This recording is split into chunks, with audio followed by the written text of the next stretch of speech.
வணக்கம். நம்ம நாலடியார்ல ஆஹ் 9வது அதிகாரம் இல்லையா? ஆமா, பிறன்மனை நயவாமை அதை பார்த்துட்டு இருக்கோம். 5 பாடல் பார்த்துட்டோம். மீதி இருக்கக்கூடிய 5 பாடல்களை இந்த வகுப்புல நம்ம பார்த்து முடிச்சிடலாம். ரொம்ப அழகான பாடல்கள், பின்னாடி வரக்கூடிய பாடல்கள் எல்லாமே ரொம்ப அழகான, ரொம்ப அதாவது சொல் அழகு நிறைய இருக்கக்கூடிய பாடல்கள் இனிமே கூட வரக்கூடியதெல்லாம் வருது. பல்லார் அறிய பறையறைந்து நாட்கேட்டு கல்யாணம் செய்து கடிப்புக்க மெல்லியல் காதல் மனையாளும் இல்லாளாயன் ஒருவன் ஏதின் மனையாளை நோக்கு. கேள்வி, இதுலயும் ஒரு கேள்வி இருக்கு. உன் வீட்டுல உன்னுடைய மனைவி இல்லையா? அப்ப நீ ஏன் போய் அடுத்தவன் மனைவியை பாக்குற? அப்படிங்கறதுதான் இதுல வர கேள்வி. அடுத்தவன் மனைவியை பார்க்க வேண்டிய காரணம் என்ன? உன் வீட்டுல மனைவி இல்லையா? இப்படியும் அந்த கேள்வியை மாத்திக்கலாம். சோ பல்லார் அறிய, எல்லாருக்கும் தெரியும்படியாக பறையறைந்து. பறையறைந்துன்னா இப்போ அந்த காலத்துல எல்லாம் செய்தியை சொல்லுவதற்கு மேபி அந்த மாதிரியான இப்ப நம்ம போடுற திருமண அழைப்பிதழ்கள் மாதிரியான இல்லாத ஒரு காலகட்டமாக இருக்கலாம். அப்ப பறையறைந்து ஒரு ஊருக்குள்ள இருக்கிறவங்களுக்கே பறையறைந்து சொல்லக்கூடிய வழக்கங்கள் இப்ப கல்யாண பறை மாதிரி. அதாவது பறை அப்படிங்கிறது வெறும்ன ஒரு இறப்பு சார்ந்த ஒரு வாத்தியம் மட்டுமல்ல, அது பல விஷயங்களுக்கும் அது பல பயன்பட்டு அப்படிங்கிறது முன்னாடி சில பாடல்களையும் பார்த்தோம். அது திருமணத்துக்கான பறையாவும் இருக்கலாம், அல்லது அது இறப்புக்கான பறையா இருக்கலாம், அல்லது கோவில் விழாக்களுக்கான பறையா இருக்கலாம். எதுவா வேணும்னாலும் அது இருக்க முடியும். சோ பல்லார அறிய பறையறைந்து நாட்கேட்டு கல்யாணம் செய்து கடிப்புக்க, எல்லாரும் நாள் கேட்டு நாள் நட்சத்திரங்களை பார்த்து இவற்றை எல்லாம் செய்து கடிப்புக்க, இப்படி திருமணம் செய்து கொண்ட பெண் மெல்லியல் காதல் மனையாளும் இல்லாளாயன். மெல்லியல் தன்மையுடைய காதல் மிக்க மனைவி உன்னுடைய வீட்டில் இல்லையா? அப்படி இருக்கும் பொழுது நீ ஏதின் மனையாளை பிறர் மனைவியை நீ பார்க்கிறாய். ஏதின்னா பிறருடைய மனையாளை பார்ப்பதற்கு என்ன அவசியம் வந்துவிட்டது? அதனால எல்லாருக்கும் கூடி பார்த்து நாள் பார்த்து எல்லாரும் அறியும்படியாக செய்து கொண்ட வீட்டுல உன்னுடைய மனைவி இருக்கும் பொழுது நீ பிறருடைய மனைவியை நோக்க வேண்டிய அவசியம் இல்லை, அது செய்யக்கூடாது என்பதுதான் இந்த பாடலுடைய ரொம்ப சிம்பிளான ஒரு பொருள் தான் இந்த பாடல்ல இருக்கு. வேற ஒண்ணும் இதுல சிறப்பான கருத்துக்கள் எதுவும் இல்லை. இதுக்கு நிறைய இது மாதிரி ரங்க பாரதம், குறிஞ்சியில இது மாதிரி நிறைய சிலப்பதிகாரம், பலர் அறிய மணமவர் படுகுவர், இந்த மாதிரி நிறைய சிலப்பதிகார உரையாசிரியர்கள் காட்டுறாங்க. ஆனால் இது ஒரே சிம்பிளான கேள்விதான். உன் வீட்டுல இருக்கும் பொழுது வெளியில போய் தேட வேண்டிய அவசியம் என்ன இருக்கு உனக்கு அப்படிங்கிற ஒரு கேள்வியை இங்க நாலடியார் முன்வைக்கு. அவ்வளவுதான். சரி, அடுத்த பாட்டு போலாம். அம்பல் அயல் எடுப்ப அஞ்சி தமர் பரீயி வம்பலன் பெண்மரீயி மைந்துற்று நம்பும் நிலையில் நெஞ்சத்தான் துப்புரவு பாம்பின் தலை நக்கி அன்னது உடைத்து. பாம்பினுடைய தலையை நக்குவது போன்ற பண்பு இது அப்படின்னு சொல்றாரு. இது ரொம்ப ஆச்சரியமா இருக்கு. ஏற்கனவே ஒரு இடத்துல பாம்பு பார்த்தோம் நம்ம. முன்னாடி ஒரு பாட்டுல பார்த்தோம், நினைவுல இருக்கலாம். மந்திரித்து விட்ட நீரு போட்ட நாகம் போல அப்படின்னு ஒரு உதாரணம் வந்தது. அதாவது மந்திரிச்சு திருநீற்றை இது மேல தூவினா நாகம் எப்படி அடங்கி நிற்குமோ அது போல அப்படியே அடங்கி நிற்கிறது அப்படிங்கிற மாதிரியான ஒரு உதாரணத்தை முன்னாடி ஒரு பாடல்ல கொடுத்தாரு. இங்க பாம்பினுடைய தலையை நக்குவது அப்படிங்கிறது எவ்வளவு அபாயகரமான செயல் இல்லையா? இவ்வளவு அபாயகரமான செயல். அப்ப அந்த அபாயகரமான செயலை செய்வது என்பது பிறர் மனையாளை நோக்குவதற்கு ஒப்பானது அப்படிங்கிறதா இந்த பாடல் சொல்லக்கூடிய பொருள். அம்பல் அயல் எடுப்ப அஞ்சி தமர்பரி. அம்பல் அயல் எடுப்ப, அம்பல் அப்படின்னா அலர் அப்படிங்கிற, அலர் அம்பல்ங்கிற வார்த்தையை நம்ம அகப்பாடல்கள்ல நிறைய கேள்விப்பட்டிருக்கோம். அலர் அப்படின்னா எல்லாருக்கும் தெரியும்படியாக பேசப்படக்கூடிய ரகசியத்துக்கு அலர் அப்படின்னு பேரு. அம்பல் அப்படின்னா சில பேர் மட்டும் தான் பேசுவாங்க, கொஞ்சம் பேருக்கு தான் தெரியும் தகவல், எல்லாருக்கும் இன்னும் தெரியல, கொஞ்சம் பேருக்கு தகவல் தெரியுங்கிறதுக்கு அம்பல் அப்படிங்கிறது. ஆனா ரகசியமா இல்லை, இப்ப வெளியே தெரிஞ்சாச்சு, ரகசியம் இல்லாது சிலர் பேசுகிறார்கள், சிலர் காதுபட பேசுகிறார்கள். அப்புறம் அலராக அது மாறினால் பலர் பேசுவார்கள். இப்ப அம்பல் அயல் எடுப்ப, அயலில் இருக்கக்கூடியவர்கள் எல்லாம் அம்பலாக அதை அந்த ரகசியத்தை பேச ஆரம்பிக்கிறாங்க. அஞ்சி தமர் பரி, அவருடைய உற்றார் உறவினர்களுக்கு எல்லாம் இந்த விஷயம் வெளியே தெரிஞ்சு அவமானம் வந்து விடுமோ அல்லது வேற ஏதாவது குற்றங்களில் ஆட்பட்டு கொண்டு விடுவானோ என்று அவர்கள் அஞ்சி நடுங்குகிறார்கள். வம்பலன் பெண்மரி, வேறு ஒருவருடைய மனைவியை மைந்துற்று, மைந்துன்னா வலிமை, வலிமையின் காரணமாக கவர்ந்து கொள்ளுதல். ஏற்கனவே முன்னாடி ஒரு பாட்டிலையும் பார்த்தோம், மைந்தின் காரணமாக உடம்பு வலிமையோடு, உடம்பு வலிமையினால் ஒருவருடைய மனைவியை கவர்ந்து கொள்ளுதல் என்பதற்கு நரகத்துல எந்த மாதிரி இடம் கிடைக்கும் அப்படின்னு ஒரு பாட்டு சொல்லிச்சு. இங்க வம்பலன் பெண்மரி, வம்பலன்னா அடுத்தவர்கள், புதியவர்கள், வேறு ஒருவருடைய மனைவியை நீங்கள் பெண்டுரி மைந்துற்று, உங்களுடைய உடல் வலிமையினால் அப்படி கவர்ந்து கொண்டீர்கள் என்றால் நம்பும் நிலைமையில் நெஞ்சத்தான் துப்புரவு. அந்த துப்புரவு அவனுடைய அந்த வலிமையும் அந்த மனநிலைக்கும் மனநிலையும் எதற்கு ஒப்பானது என்றால், பாம்பின் தலை நக்கி அன்னது உடைத்து. பாம்பினுடைய தலையை நக்குவது அப்படிங்கிறது வந்து எவ்வளவு அபாயகரமான செயலோ, அது எந்த நிமிஷமும் எது வேணாலும் ஆகலாம். திடீர்னு அது ரொம்ப விஷமுடைய பாம்பாக இருந்தால் அவனுடைய மரணம் நிச்சயம், அல்லது வேற ஏதாவது பெரிய கேடு அவனுக்கு நடக்கும். அப்போ அந்த செயலுக்கு ஒப்பானதுதான் இந்த செயலும். இதை எனவே ஒரு நல்ல நிலைமையில் உள்ள நல்ல மனதுடையவன் இதை ஒரு காலம் செய்யக்கூடாது அப்படிங்கிறது இந்த பாடல் சொல்லக்கூடிய பொருள். அம்பல் அயல் எடுப்ப அஞ்சி தமர் பரியி வம்பலன் பெண்டிரியை மைந்துற்று. அம்பல் பக்கத்துல வீட்டுல இருப்பவர்கள் எல்லாம் ரகசியத்தை பேச ஆரம்பித்து விட்டார்கள். அவனுடைய உற்றார் உறவினர்கள் அஞ்சு இதை எப்படி சொல்வது என்று தெரியாமல், அல்லது வேற ஏதாவது பெரிய வம்பில் மாட்டிக்கொள்வானோ என்று பயந்து அவர்கள் வருந்தி நிற்கிறார்கள். அப்படி இருக்க ஒரு புதிய ஒருவருடைய வேறொருவருடைய மனைவியை கவர்ந்து கொள்ளுதல் என்பது பாம்பினுடைய தலையை நக்குவது போன்ற ஒரு ஆபத்தை விளைவிக்கக்கூடிய செயல். இதை உண்மையாகவே நல்ல மனதுடையவன் இவற்றை செய்வானா? நிச்சயமாக செய்ய மாட்டான் அப்படிங்கிறது இந்த பாடலினுடைய பொருள். மந்திரத்தை பயன்படுத்தி பிறரை மயக்க நினைப்பவர்களுக்கு நிச்சயமாக அதனால ஒரு ஆபத்து வந்து சேரும். அது போல ஒரு ஆபத்து தான் எந்த நிலைமையிலும் இருப்பது, அந்த ஆபத்து இந்த விஷயத்திலையும் இருக்கு அப்படிங்கறத இந்த பாடல் சொல்லுது. அப்ப இந்த மந்திரவாதங்கள் இதெல்லாம் வந்து ஓரளவுக்கு நம்பப்பட்ட ஒரு காலகட்டமாக அந்த சமூக சூழல் இருந்திருப்பதையும் இந்த பாட்டுல நம்ம பார்க்க முடியும். சரி, அடுத்த பாட்டு ரொம்ப ஒரு வித்தியாசமான பாட்டு. எப்படி வந்து அது மனதிற்குள்ளேயே அடக்கிக் கொள்வார்கள். அதாவது இது எழாமல் இருக்காது, மனதில் எழும். ஆனால் அறிவில்லாதவன் அதை எப்படி கையாள்வான், அறிவுடையவர்கள் அதை எப்படி கையாள்வார்கள் அப்படிங்கிறத இந்த பாட்டு சொல்லுது. பரவா வெளிப்படா பல்லோர்கண் தங்கா உறவோர்கட் காமநோய் ஓ கொடிதே விரவாருள் நானு படலஞ்சி யாதும் உரையாதுள் ஆறிவிடும். உள்ளுக்குள்ளேயே இருக்கும். காமநோய் ஓ கொடிதே. எவ்வளவு அழகா அந்த எக்ஸ்பிளனேஷன் வார்த்தை போட்டு இந்த பாடல் வந்து எழுதுறாரு. காமநோய் ஓ கொடிதே. அது வந்து கட்டுப்படுத்துவதற்கு ரொம்ப மிக கடினமானது. அதனாலதான் அதை பத்தி திரும்ப திரும்ப பேச வேண்டியிருக்கு. காமநோய் ஓ கொடிதே. பரவா வெளிப்படா உறவோர் கண். உறவோர் என்றால் பெரியவர்கள், உறவோர் என்றால் பெரியவர்கள். பெரியவர்கள் கண் காமநோய் தோன்றினால் அது காமம் எல்லாருடைய மனதிலும் தோன்றுவதுதான். யாருடைய மனதிலும் தோன்றவே தோன்றாது என்று சொல்ல முடியாது.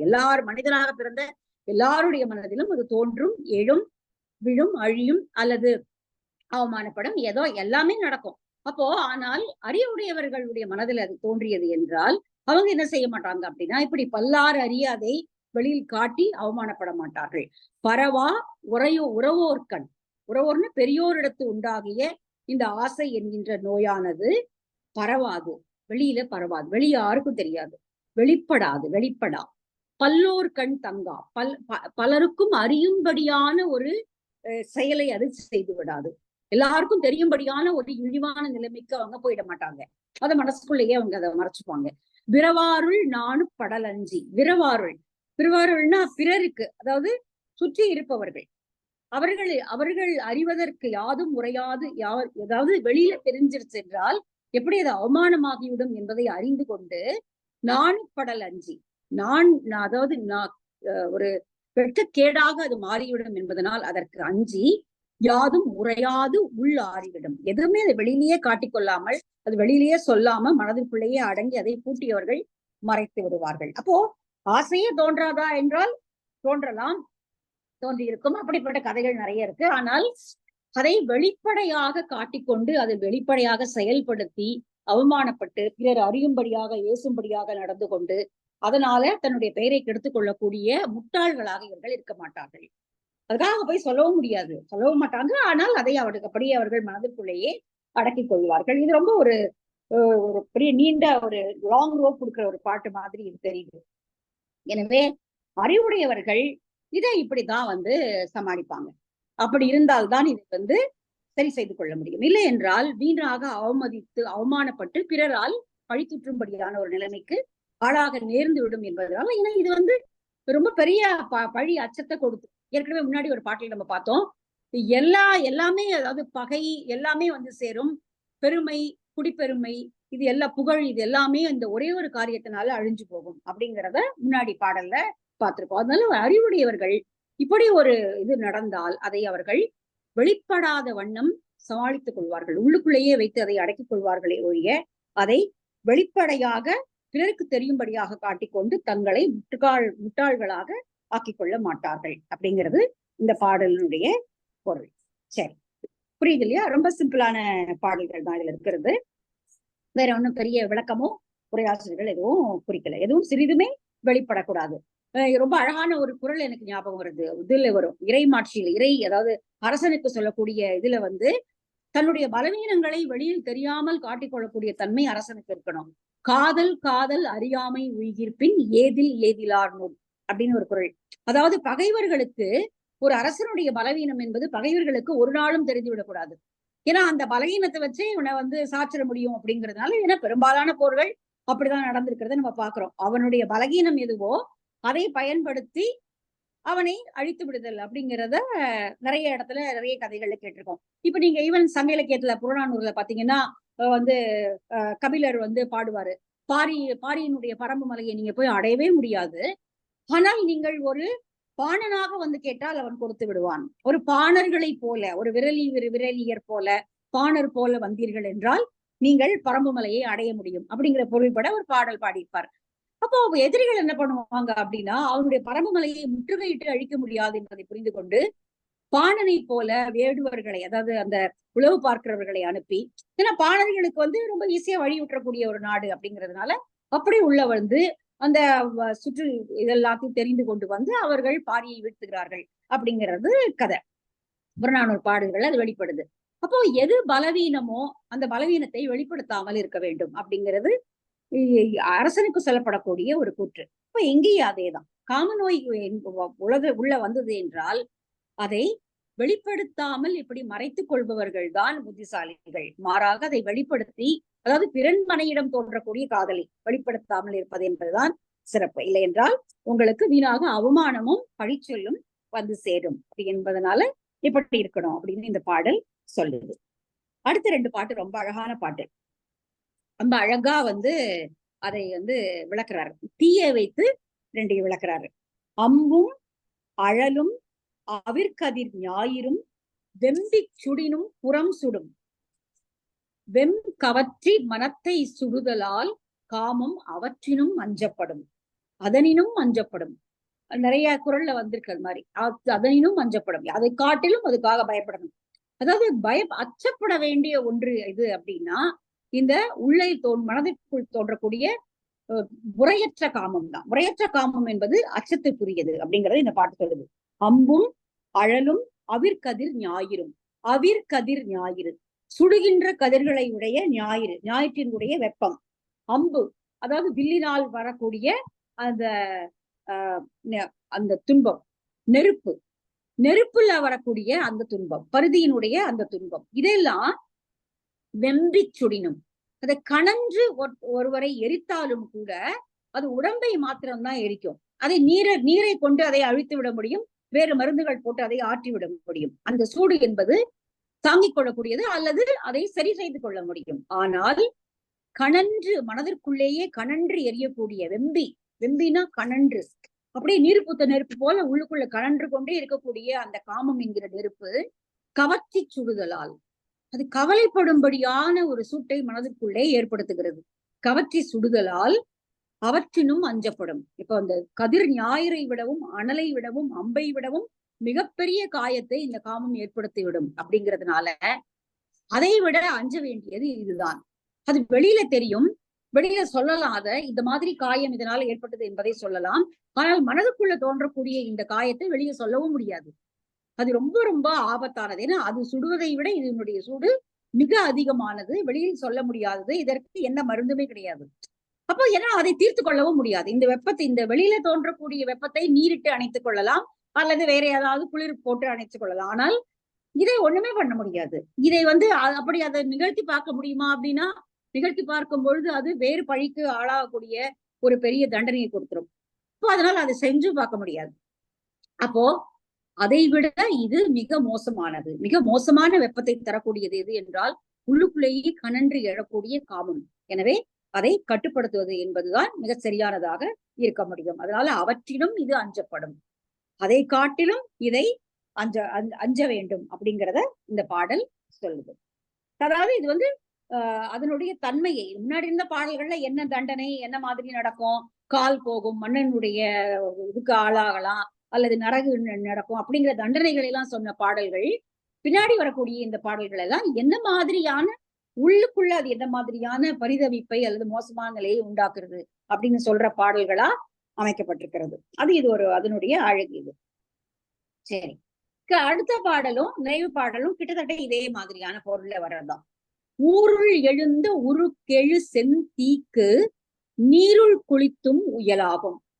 நீருள் குளிப்பினும் காமம் சுடுமேல், சாரி ஒரே நிமிஷம், சுடுமே குன்று ஏறி ஒளிப்பினும் காமம் சுடும். எல்லா வகையிலும் சுடக்கூடியது காமம். ஊருள் எழுந்த உருக்கெழு செந்தி, ஊருக்குள் தோன்றக்கூடிய, ஊரிலே வீடுகள் பற்றி எறியக்கூடிய நெருப்பு தோன்றினால் அதை நீங்கள் நீருள் குளித்து உயலாகும். நீரை அதன் மேல் கொட்டி நீரால் குளித்து அதிலிருந்து உய்ந்து விடலாம், அதிலிருந்து தேறி எழுந்து விடலாம், காப்பாற்றிக் கொள்ளலாம்.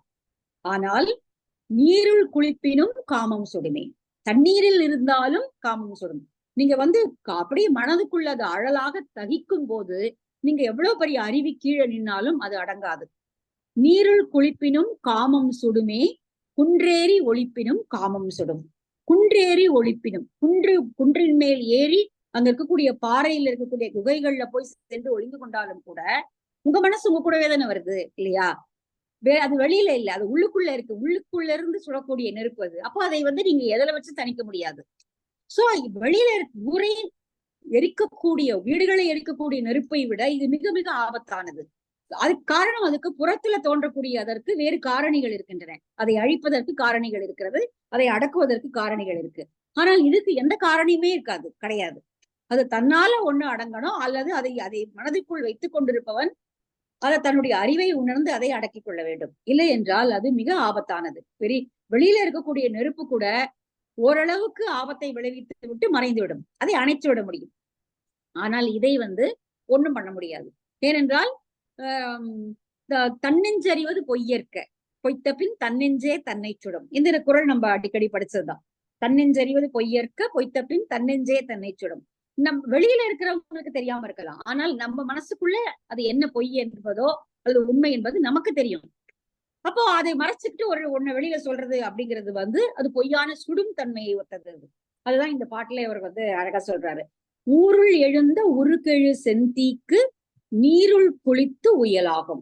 ஊருக்குள் எழும்பக்கூடிய மிகப்பெரிய தீயை கூட நீரை ஊற்றி ஆற்றி விடலாம், அதை அணைத்து விட முடியும். ஆனால் நீருள் குளிப்பினும் காமம் சுடுமே, நீரில் மூழ்கியே இருந்தாலும் கூட மனதிற்குள்ளே கனன்று கொண்டிருக்கக்கூடிய காமமாகிய நெருப்பு கனன்று கொண்டே இருக்கும், சுட்டு கொண்டே இருக்கும். அதை அந்த நீரால அணைக்கவே முடியாது. குன்றேறி ஒளிப்பினும் காமம் சுடும். ஓடி போய் குகைகள்ல ஒளிந்து கொண்டாலும் கூட எங்க போய் உடம்புதான் குகைகளை ஒளிஞ்சுக்க முடியும், அதுக்குள்ள இருக்கிற மனசுக்கு என்ன இருக்கு, மனசு அதோடய தானே வருது. அதனால அங்க, அதாவது எங்க போய் நீங்க ஒளிஞ்சுக்கிட்டாலும் அதுல இருந்து நீங்க தப்பிச்சுக்க முடியாது. அப்போ அறிவு என்பது இந்த மாதிரியான காமத்தை வரவிடாமல் செய்வதுதான். அது எழாமல் அதை முனையிலேயே கிள்ளி விடுவது அப்படிங்கிறது தான் இதுல இருந்து தப்பிக்கிற உபாயமே தவிர, வந்த பிறகு இதை ஆற்றுவது என்பது மிக மிக கடினமானது. அப்படி அதை ஆற்றிக்கொள்வதற்கான உபாயங்களும் மிக தவறானது. அது வந்து மிகப்பெரிய பழியையும் நரகத்தையும், கும்பி என்கிற நரகம் முன்னாடி சொன்னார், சேராகிய நரகம், அதுல உய்த்து விடக்கூடிய பழியை அது கொடுத்து விடும். அதனால பிறன்மனை நயவாமை என்பது மிக முக்கியமான கடைபிடிக்க வேண்டிய ஒரு ஒழுக்கம் அப்படிங்கிறத இந்த பாடல்கள் 10 பாடல்கள்லையும் சொல்லியிருக்காங்க. இது சில பேர் வந்து இத இளறவியல்ல வைக்கிறாங்க, சில பேர் இதை துறவுறவியல்ல வைக்கிறாங்க. துறவிகளுக்கும் இது முக்கியமானதுதான். காரணம், துறவிகளும் அந்த மாதிரியான செயல்களை செய்தது வந்து நம்ம நிறைய கதைகள்ல பார்க்க முடியுது. அதனால இதை 2 வகையான உரையும் இதுக்கு இருக்கு. சோ இதோட பிறன்மனை நயவாமை இந்த அதிகாரம் முற்று பெறுகிறது. அடுத்த அதிகாரம் வந்து ஈகை. அதை வந்து நம்ம அடுத்த வகுப்புல பார்க்கலாம். நன்றி.